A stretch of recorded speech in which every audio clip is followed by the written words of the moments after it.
नमस्कार, मैं हूं आपके साथ पूर्वी राय और आप देख रहे हैं MP first news. Housing board के मकान पर फ्री होल्ड न मिलने से नाराज क्षेत्रवासियों ने कलेक्टर को दिया ज्ञापन। भेदभाव पूर्वक हाउसिंग बोर्ड के कर्मचारियों को फ्री होल्ड देने का भी आरोप लगाया। दरअसल इन लोगों की एक ही समस्या है, जिन्हें मकान फ्री होल्ड चाहिए। क्षेत्रवासियों का कहना है कि हाउसिंग बोर्ड में कर्मचारियों के रूप में काम कर रहे 2 लोगों के मकान को हाउसिंग बोर्ड ने फ्री होल्ड कर दिया है। बाकी सभी को इसी नियम के तहत फ्री होल्ड करना था, लेकिन अब सरकारी जमीन का हवाला देते हुए नियमों की बात की जा रही है। अरविंद नगर कॉलोनी के मुकेश अग्रवाल एवं बलराम जाट ने जानकारी देते हुए बताया कि 2 साल से हमारा काम नहीं हो रहा है, हम लोग परेशान हो रहे हैं। क्षेत्रवासियों ने आज कलेक्टर को ज्ञापन सौंपकर उचित कार्यवाही की मांग की है। बलराम जाट ने आरोप लगाते हुए कहा कि हाउसिंग बोर्ड ने भेदभाव पूर्वक अपने कर्मचारियों को मकान पर फ्री होल्ड दे दिया है, बाकी अन्य लोगों को भी फ्री होल्ड देना था, लेकिन उसके बजाय उन्होंने अरविंद नगर को शासकीय जमीन बताते हुए कलेक्टर के पास जाने का हवाला दे दिया। क्षेत्रवासियों का कहना है कि अगर कलेक्टर द्वारा हमारी बात नहीं मानी गई और कोई कार्रवाई नहीं की गई तो हम आने वाले समय में मुख्यमंत्री से भी चर्चा करेंगे और अगर धरना प्रदर्शन करना पड़ा तो वह भी करेंगे। मैं बालाराम जाट अरविंद नगर 40 MIG में रहता हूँ और हम 2 वर्ष से हाउसिंग बोर्ड में चक्कर खा रहे हैं। वो बार बार मतलब जो है हमें आश्वासन देते हैं और ना तो काम करते हैं और बता देते हैं कलेक्टर साहब के पास जाओ, SDM साहब के वहाँ भी गए हम, वो फाइल भी नहीं भेज रहे हैं, वहाँ मांग रही है SDM साहब ने, जबकि 2 व्यक्ति का कर दिया गया है। वहाँ के जो कर्मचारी था हाउसिंग बोर्ड का, उसका फ्री होल्ड हो गया और हमारा फ्री होल्ड में वो मना कर रहे हैं कि ये शासकीय है। तो शासकीय तो उनका कैसे हो गया? क्या उनके लिए अलग से कोई नियम लागू है क्या? ये हमें खाली मतलब बेवकूफ़ बना रहे हैं। क्या नाम है आपका? बालाराम जाट अरविंद नगर उज्जैन के निवासी हैं। हमारी ये समस्या थी, हाउसिंग बोर्ड में हमने 2 साल पहले सभी लोगों के द्वारा आवेदन मकानों के फ्री होल्ड करने के संबंध में दिए थे, किंतु हमें बार बार आश्वासन दिया जाता रहा, किंतु हमें आज तक आवेदन लेने के पश्चात भी 2 वर्ष बीत जाने के पश्चात भी अभी तक हमारे मकान फ्री होल्ड नहीं किए गए और ये बताया गया कि ये जो अरविंद नगर है वो शासकीय भूमि है और इस संबंध में कलेक्टर जो है वो जो है उन्हीं को अधिकार है फ्री होल्ड करने का। जबकि इसी संबंध में 2 अरविंद नगर के निवासी मोतीलाल जी पालेचा, जिनका मकान नंबर 35, उनके द्वारा जो है आवेदन दिया था फ्री होल्ड करने के संबंध में, उन्हें फ्री होल्ड कर दिया गया। इसी तरह कुलमी करके मकान नंबर 43, उनका भी फ्री होल्ड कर दिया।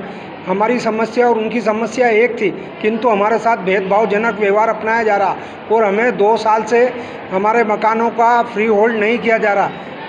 इस मांग को लेकर हमारे द्वारा जो है समय समय पर कार्रवाई की जाती रही। हमने इस संबंध में SDM साहब श्री लक्ष्मी नारायण जी घर से भी संपर्क किया, उन्हें भी आवेदन दिया, उनके द्वारा भी आश्वस्त किया कि हम आपके आवेदन पर विचार करेंगे। इसी प्रकार जो है उपायुक्त यशवंत दोरे के पास भी हमने आवेदन दिया, उनने भी कहा विचार करेंगे और इसी प्रकार कलेक्टर महोदय के पास भी जाकर हमने आवेदन दिया, उनने कहा कि हम इस आपके आवेदन पर विचार करके और आपको बताएंगे। अगर मांग हमारी स्वीकार नहीं की गई तो हम मध्य प्रदेश के यशस्वी मुख्यमंत्री श्री मोहन यादव के पास जाकर उनसे निवेदन करेंगे और इस संबंध में आंदोलन करेंगे। कितने लोग हैं? करीब 150 लोग हैं। क्या नाम है आपका? मुकेश अग्रवाल एडवोकेट। कलेक्टर ने खाद की कालाबाजारी न हो, इसके लिए SDM को खाद की दुकानों का निरीक्षण करने के निर्देश दिए हैं। कलेक्टर नीरज कुमार सिंह ने समय सीमा की बैठक में सोयाबीन खरीदी की समीक्षा की है। कलेक्टर नीरज कुमार सिंह ने सोमवार को प्रशासनिक संकुल भवन में आयोजित समय सीमा की बैठक में निर्देश दिए कि जिले में डबल लॉक सहकारी समितियों और निजी दुकानों में उपलब्ध खाद का सुचारू वितरण किया जाए। SDM खाद की दुकानों का निरीक्षण करे, खाद की उपलब्धता की जानकारी का सोशल मीडिया सहित अन्य प्लेटफॉर्म पर प्रचार प्रसार कराएं। सभी SDM अपने क्षेत्र में किसान संगठनों की बैठक में किसानों को खाद की उपलब्धता के साथ सोयाबीन उपार्जन और सोयाबीन पंजीयन केंद्रों के बारे में जानकारी दे। सभी SDM उपखंड स्तरीय उपार्जन समिति की बैठक आहूत कर उपार्जन केंद्रों का निर्धारण कर प्रस्ताव जिला उपार्जन समिति को भेजें।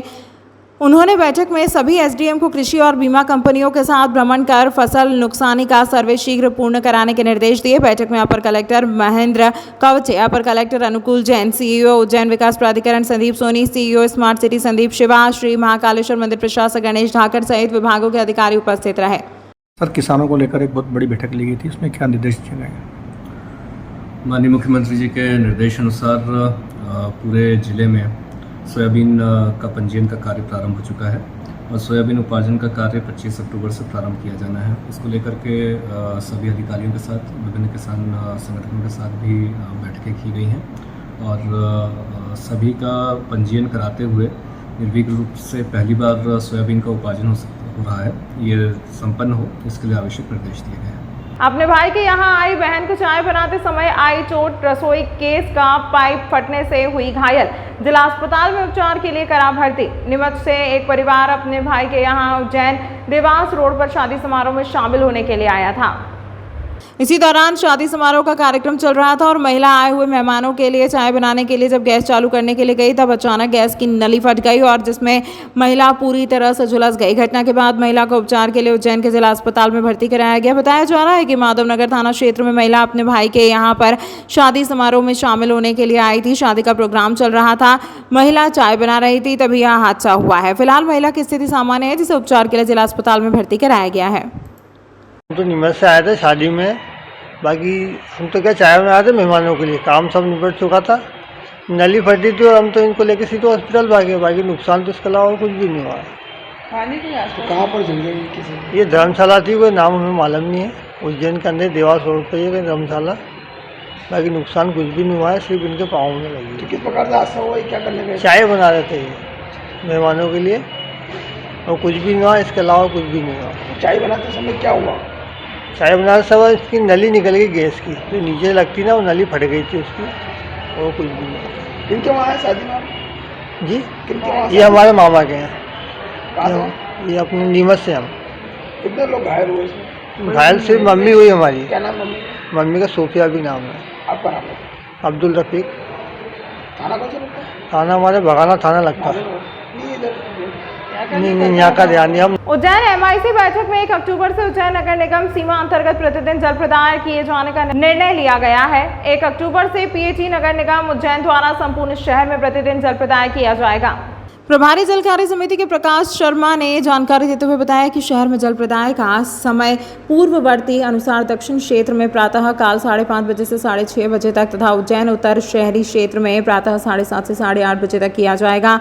PAT के सहायक यंत्री राजीव शुक्ला द्वारा जानकारी देते हुए बताया गया कि मंगलवार को दक्षिण क्षेत्र में प्रातः 5:30 से 6:30 तक जल प्रदाय किया जाएगा एवं उत्तर में 7:30 से 8:30 बजे तक जल प्रदाय होगा। क्योंकि दक्षिण क्षेत्र क्षेत्रफल की दृष्टि से बड़ा है, प्रातः 4 बजे से बूस्टिंग पंपों की लाइन भरने का कार्य किया जाना है, उसके पश्चात सप्लाई की जाती है। ठीक इसी प्रकार उत्तर क्षेत्र में 6:30 से 7:30 बजे तक बूस्टिंग का कार्य किया जाता है। महापौर मुकेश टटवाल द्वारा PAT अधिकारियों को निर्देशित किया गया कि नियमित जल प्रदाय के दौरान कहीं भी जल प्रदाय प्रभावित ना हो। जल प्रदाय व्यवस्थाओं को लेकर माननीय महापौर जी का निर्देश है कि गंभीर डैम पूरी क्षमता से भर गया है और गंभीर डैम भरने के बाद में 1 तारीख से संपूर्ण शहर के अंदर नियमित जल प्रदाय हो। इसके लिए आज माननीय महापौर जी ने हमारे लोक स्वास्थ्य यांत्रिक विभाग की समीक्षा बैठक करी है। समीक्षा बैठक में हमारे कार्यपालन यंत्री महोदय श्री भास्कर जी, हमारे उपायुक्त महोदय श्री मनोज मौर्य जी, विभाग के सारे उपयंत्री, सारे प्लांटों के इंचार्ज, कंट्रोल रूम प्रभारी, ऐसे सारे लोगों के बीच में समीक्षा की गई कि किसी तरह का व्यवधान जल प्रदाय व्यवस्था में नहीं हो।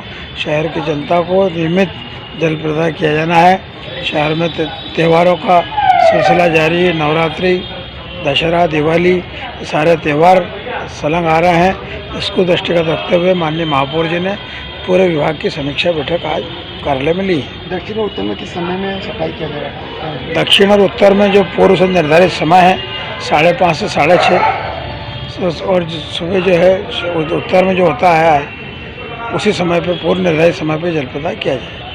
उज्जैन तिथि घटने के कारण 16 दिवसीय श्राद्ध पक्ष इस बार 15 दिनों में पूर्ण होंगे। श्राद्ध पक्ष चतुर्दशी तिथि पर धार्मिक नगरी उज्जैन में देश भर से श्रद्धालु गया कोठा और सिद्धवट घाट पर पहुंचे। श्राद्ध पक्ष की चतुर्दशी पर गया कोठा तीर्थ और सिद्धवट के घाट पर पूर्वजों की आत्मा की शांति, तर्पण और श्राद्ध कर्म सहित दूध अर्पित करने के लिए श्रद्धालुओं की 1 किलोमीटर से अधिक लंबी लाइन लग गई है। आज सुबह से ही श्रद्धालुओं का पहुंचना शुरू हो चुका था। कई लोग शिप्रा नदी में स्नान करने के बाद पूजन कर्म के लिए घाटों पर पहुंचे थे। अंकपात स्थित गया कोठा का महत्व बिहार के गया के समान माना गया है। यहाँ पर सुबह से ही श्रद्धालुओं की भीड़ रही है।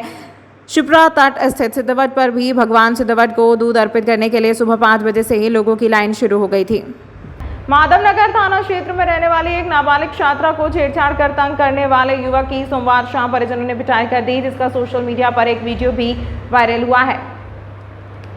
घटना की सूचना लगते ही पुलिस ने युवक को हिरासत में ले लिया। माधवनगर थाना पुलिस ने बताया कि नाबालिग छात्रा को पवासा निवासी आशीष राठौर पिछले 1-2 महीने से इंस्टाग्राम पर फॉलो कर रहा था। छात्रा की पोस्ट पर भी वह कमेंट कर प्रपोज करते हुए उसे बार बार मिलने के लिए बुला रहा था। सोमवार को योजना बनाकर उसने मिलने के लिए बुलाया गया। 3 बत्ती चौराहे पर युवक आया तो छात्रा की मां और अन्य परिजन भी पहुंच गए। इन्होंने युवक को जमकर पीटा। इसके बाद मौके पर पुलिस टीम आशीष को हिरासत में लेकर थाने लेकर आई। छात्रा की शिकायत पर उसके खिलाफ रिपोर्ट दर्ज करने की कार्यवाही देर रात तक चलती रही।